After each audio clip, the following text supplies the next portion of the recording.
Hello guys, welcome to another video सीखो with Amit. आज की इस वीडियो में आपको बताऊंगा मैंने जो इंटर का पेपर दिया था रसायन विज्ञान केमिस्ट्री का, वो मैं आपको दिखाऊंगा जो आपके पेपरों में आपकी हेल्प करेगा। तो चलिए स्टार्ट करते हैं। ये मेरे पेपर का कुछ ऐसा ये फ्रंट पेज है। इसमें 3 घंटे 15 मिनट का टाइम मिला था। 2020 का पेपर है ये, 2020 का। तो मैं आपको दिखाऊंगा ये 2020 का पेपर है मैंने जो दिया था इंटर में। इसमें सबसे पहले आया था, इस टाइप का पेपर आता, देख लीजिए आप इंटर में। प्रारंभिक 15 मिनट परीक्षार्थी को प्रश्न पर पढ़ने पर लिए निर्धारित हैं। सबसे पहले सही प्रश्न अनिवार्य हैं। प्रत्येक प्रश्न के निर्धारित अंक उसके समक्ष दिए गए हैं। गणात्मक प्रश्नों में गणना के समस्त पद दीजिए। प्रश्नों के प्रशासन उत्तर लिखिए। जहां आवश्यक हो रसायन समीकरण दीजिए। मतलब कि जो केमिस्ट्री की क्वेश्चंस होती हैं वो देनी है। सबसे पहले प्रश्न पर आते हैं। सबसे पहला प्रश्न क्या है?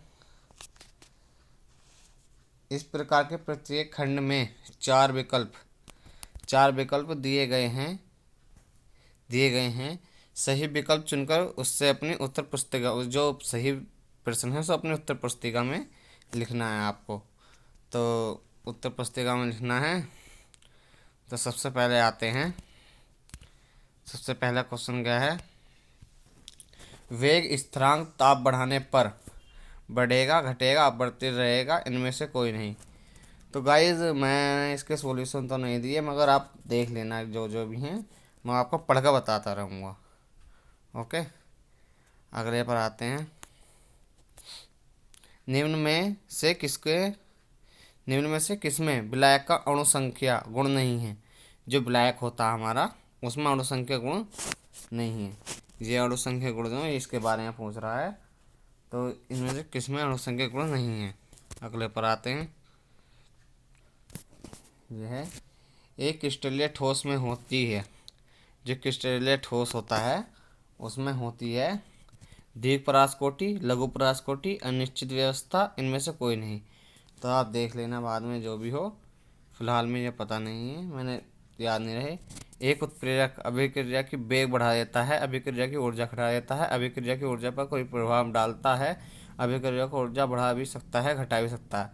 ये तो शायद यही है जहाँ तक उम्मीद है। उत्प्रेरक अभिक्रिया के वेग को यही हो सकता है। देख लेना आप अपने हिसाब से। मैं पेपर दिए हुए कई साल हो गए लगभग, तो मेरे याद नहीं रहा इस वजह से। और अगले पर आते हैं। निम्नलिखित यौगिक में कोई पर्यावरणीय संकट उत्पन्न कर रहा है। डीडीटी, फ्रेऑन, कार्बन टेट्राक्लोराइड, इनमें शायद सभी होगा जहाँ तक उम्मीद है। और आप देख लेना और जिस तरीके से भी हो। अगले पर आते हैं। कार्बिल एमीन अभिक्रिया में बनता है साइनाइड, आइसोसाइनाइड, साइनेट, साइनेट। इसमें देख लेना आप अपने हिसाब से, मैंने आपको दिखा दी हैं। अब अगले क्वेश्चन पर आते हैं। ये था ये हाँ, अब अगले पर आते हैं। क्या है ये? 1 नंबर का है, ये न्यूमेरिकल है। मैं आपको पढ़कर सुनाता हूँ। 2.25 ग्राम ग्लूकोज, अणुभार इसका 180 है, को 25 ग्राम जल में घोलने पर जो है इसको 25 ग्राम जो जल में घोलने पर हिमांक में 0.93 डिग्री सेल्सियस की कमी होती है। जल के मोलर अवनमन स्थिरांक की गणना कीजिए। जो जल का मोलर अवनमन स्थिरांक निकलता है, सरना पढ़ाया होगा। तो मोलर अवनमन स्थिरांक की गणना कीजिए। यहाँ पर ये गणना करने के लिए कह रहा है, तो और कुछ नहीं करना है, इसमें गणना ज्ञात करनी है। अगले पर आते हैं। ये हमें एक रिएक्शन दी है, है ये भी 1 नंबर की होगी। एक सेल में निम्नलिखित अभिक्रिया होती है। 2Fe 3 पॉजिटिव, ये एक्वस है, प्लस 2I निगेटिव, ये भी एक्वस है। और ये मिलकर बनाते हैं, ये एरो का निशान है, arrow 2Fe2 plus aqueous plus I2 solid. Zi2 sodium बनाते हैं। इस सेल का ताप, इतने ताप पर इस पर इलेक्ट्रॉन सेल 0.236 वोल्ट है। सेल अभिक्रिया की मानक गिब्स ऊर्जा, इसकी गिब्स ऊर्जा की गणना करनी है।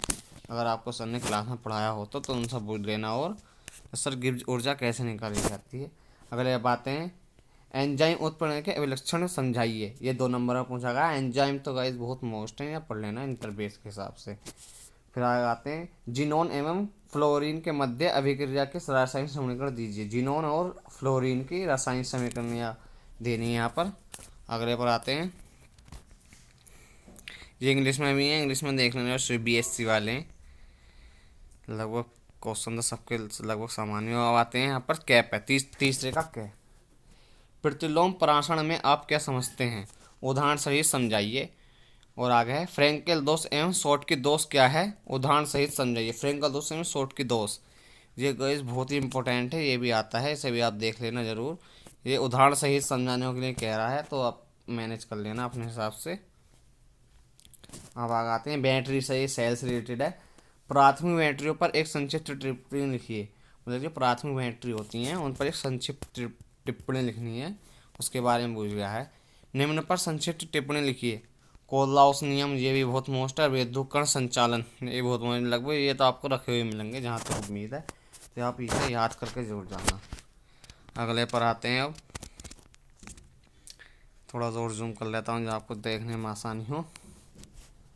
अब आते हैं, लैंथेनाइड अंकुचन पर संक्षिप्त टिप्पणी लिखिए, उदाहरण सहित समझाइए। मतलब कि एक तो संक्षिप्त टिप्पणी लिखनी है, उसके लिए तो 2 नंबर हैं, और जो उदाहरण मुआवजा है उसके लिए 1 नंबर है, तो ये 3 नंबर का क्वेश्चन हो गया, आप देख लेना। अगले पर चढ़ते हैं, वोल्टेज फिटिंग अभिक्रिया, ये बहुत मोस्ट है, बहुत ही मोस्ट है।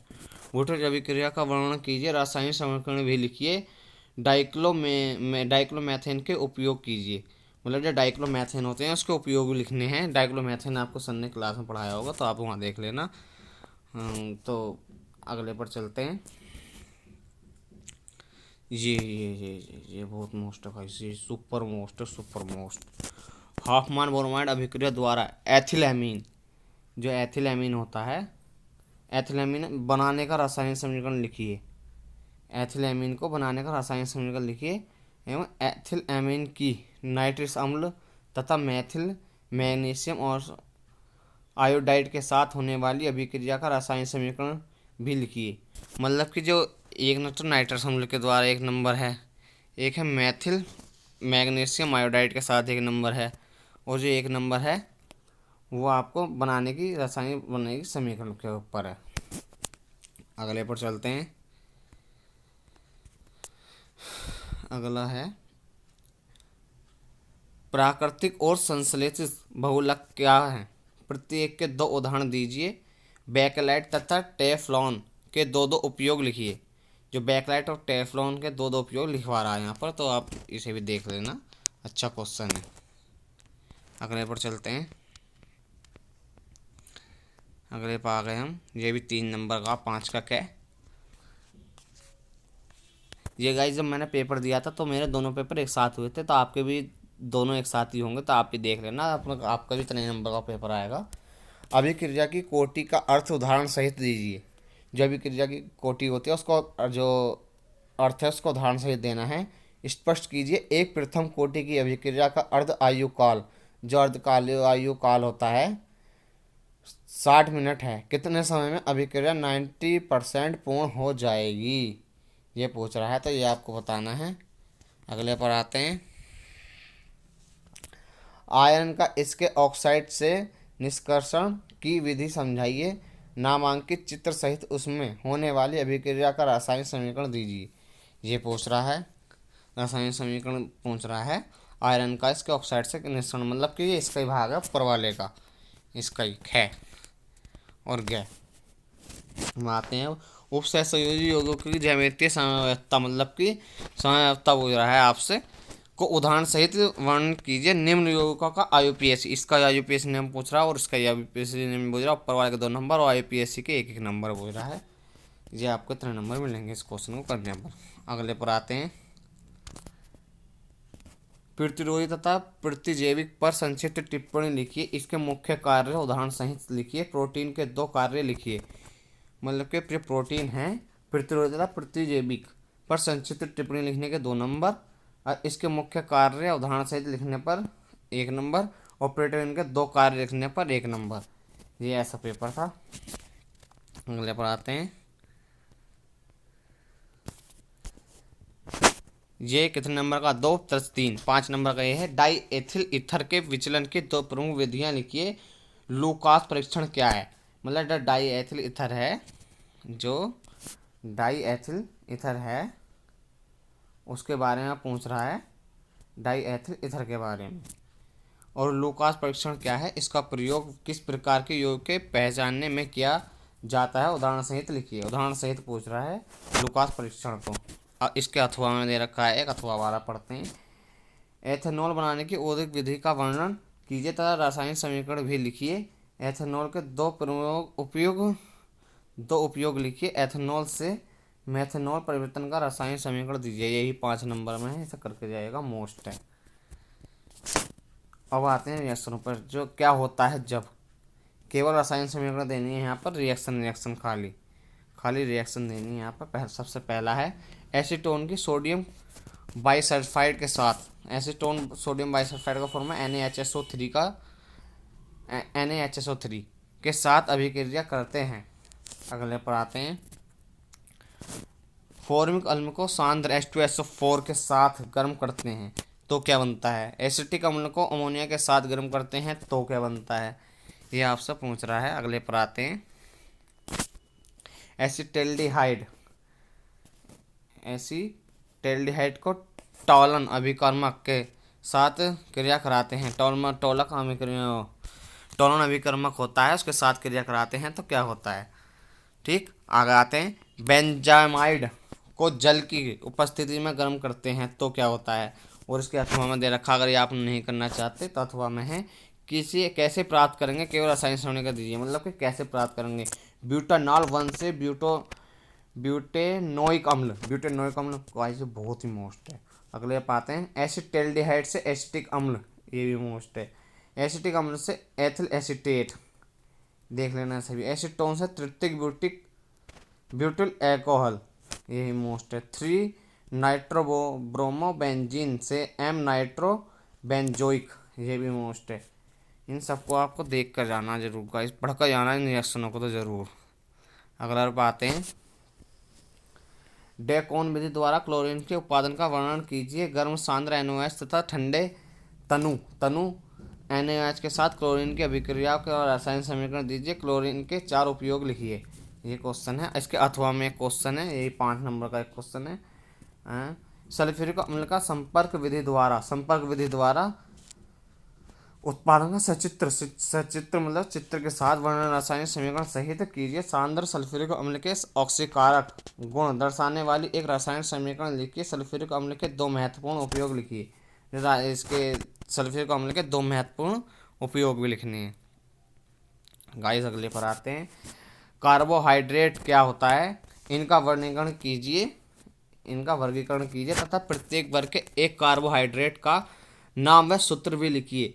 फ्रुक्टोज में double bond carbon double bond oxygen समूह की उपस्थिति दर्शाने के लिए एक अभिक्रिया दीजिए। मतलब कि जो बॉन्ड दे रखा है इसकी उपस्थिति दिखाने के लिए आपको एक एग्जाम्पल देना है। विटामिन क्या है? विटामिन के बारे में बताओ। विटामिन क्या है? विटामिन A, C, D तथा E के मुख्य स्रोत तथा इनकी कमी से होने वाले रोग का भी उल्लेख कीजिए। जो विटामिन है उनकी कमी से कौन से रोग होते हैं ये पूछ रहा है और इनके बारे में लिखना है। तो गाइस ये यहाँ था, इतनी वीडियो थी। अगर वीडियो अच्छी लगी हो तो वीडियो को शेयर करें, वीडियो को लाइक करें, चैनल को सब्सक्राइब करें और ऐसी अन्य वीडियो देखने के लिए हमारे चैनल बने रहें। और गाइस मैं आपको जो इससे रिलेटेड ऐसी और पेपर जो मैंने दिए थे अपने क्लास में या एग्ज़ामिनेशन में, उनके मैं इंग्लिश की और फिजिक्स की वीडियो भी बनाऊंगा, तो आप ज़रूर चैनल पर आकर देखना।